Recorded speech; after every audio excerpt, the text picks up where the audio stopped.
Beat Dungeon is a small dungeon crawler, and you probably never heard about it. Before I talk about the game itself, let's do a little bit of history. Hold on, it's confusing. See this? Something should catch your eyes. Yes, Beat Dungeon 1 got released just after Beat Dungeon 3, and 5 years after Beat Dungeon 2. There's actually a reason for that. The story begins with a Flash game. I even installed Adobe Flash on my computer to try it. The game wasn't hard to find and is still playable on many websites. Well, until Flash Apocalypse. Then it went on mobile. Touchscreen isn't ideal, but it works.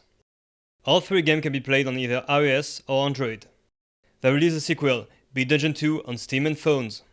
They hired another team to make Beat Dungeon Plus on Steam and consoles. It has local co-op, which is a neat feature.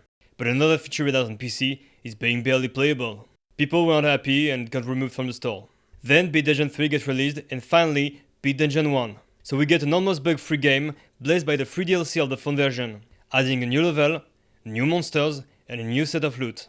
Now that you know the full story, it's easy to understand that with Flash dying out and Beat Dungeon Plus being a failure, they brought back the original game so we could still enjoy it. So now, we finally have the trilogy on PC.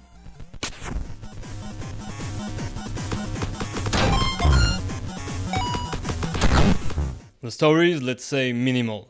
There's no intro, the only hint of a story is written on the Steam page of the game. Look, even if the story isn't the focus, you have to send some kind of background in game before actually playing the game. An animated intro would have been nice, or a slideshow, or hell, even scrolling text. You shouldn't have to read it on a store page. It's something like this. A guy and his wife get captured by demons. After waking up for what seems to be 1,000 years, he escape and go on a rampage to find and save his girl. I know, it's not original, but I like the classic story of the knight saving the princess. The graphics are pixel art. It was a Flash game, so it's not groundbreaking, even compared to other indie games. But I love the art direction. The game is really cute, and some helmets give the hero a likable face. Surprisingly, the sound effects like an old Nintendo game. The music is also really good. It's from a chiptune artist called Chiptune. It's retro, but it has that epic vibe going for it. It's very catchy and serves well into pushing you forward into your quest.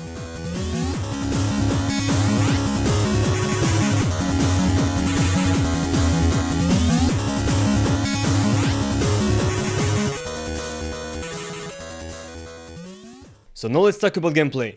The game is what you get if you smashed Zelda and Diablo together. What takes from Zelda is the cute design of the characters, one-hand melee, shield block, and the very simple layout of the levels. Over this, you had the ability to loot and level up of Diablo. And maybe the darker atmosphere. I don't remember there was that many blood in Zelda. But the game is also roguelite, which means you lose everything if you die. You enter a room, kill all enemies, loot, pick up the key, open the room, rinse and repeat. At the end of the level, a red door gives you access to the boss of the dungeon. Once defeated, you get to the next level. Black coins are the only money in the game. It is persistent through all your plays, and it is the only thing you keep after death.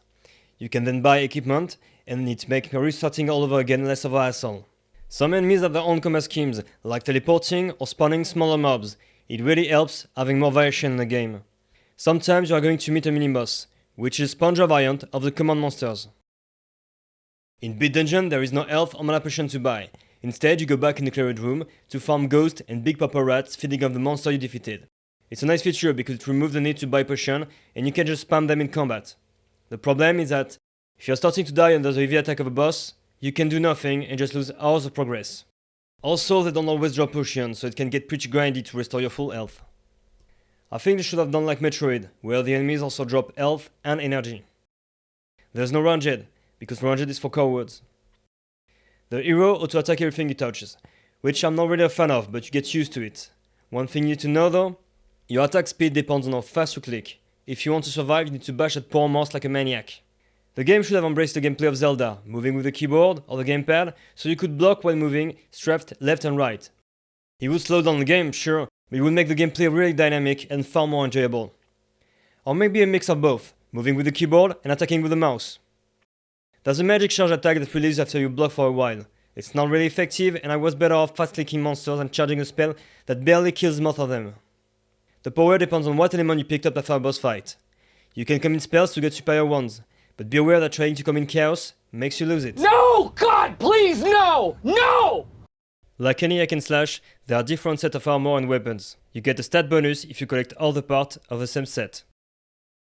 There's one very rare sword, the Sword of 10,000 Cuts. It does a decent amount of damage, thanks to a huge boost in critical and cleave. The RPG mechanics are very light, but it just works. I'm not going over all the stats. Here's what's interesting.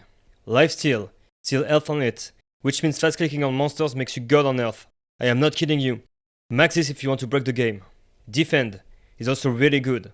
Chance to block all enemy damage on it, and stun them. There are 5 different levels with their own theme, made of a randomized set of rooms.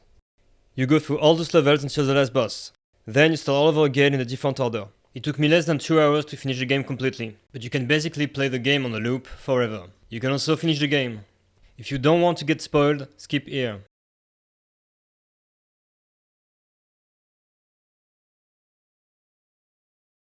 Once you reach the end of the loop, you find the tomb of your wife and you gain a blue heart, which acts as a second life in case you die. The surprise is that you can activate the heart by maintaining left click on it. It teleports you to the 6th level, the Soul Realm, inhabited by ghosts that you can farm for health and mana. At the end, there is a final boss, the Soul Collector. Prepare yourself, because everything you encountered until then was just a joke compared to him. And you consumed your extra life to come here. Once he's dead, you meet the spirit of your wife. She asks you to join her. You can leave and restart another loop, or go to her and die. But you are finally reunited together. You can now rest in peace. I quite like this ending.